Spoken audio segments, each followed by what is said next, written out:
All right, I'm back to Canva AI, and I am going to be generating flashcards with vocabulary words for Frankenstein for 8th graders. Here we go. And we're off. I can see in the code which words it's picking because I did not give it a list to go from.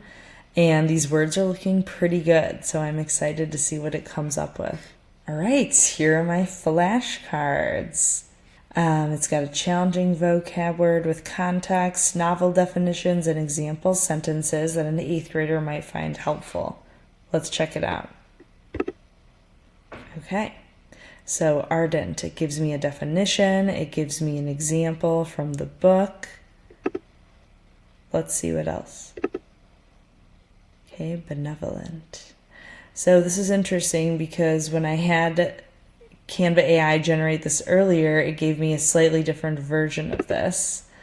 And it did not have these sentences on the front. So what I could do is go back to the code and tell it I don't want sentences on the front and have it generate me a version 2. But I will also just show you what it gave me from earlier. This is another version I got with pretty much the exact same prompt. So it tells me to click to reveal the definition, and then on the back I've got the definition, the example, and use it in a sentence. And I've got that for each card.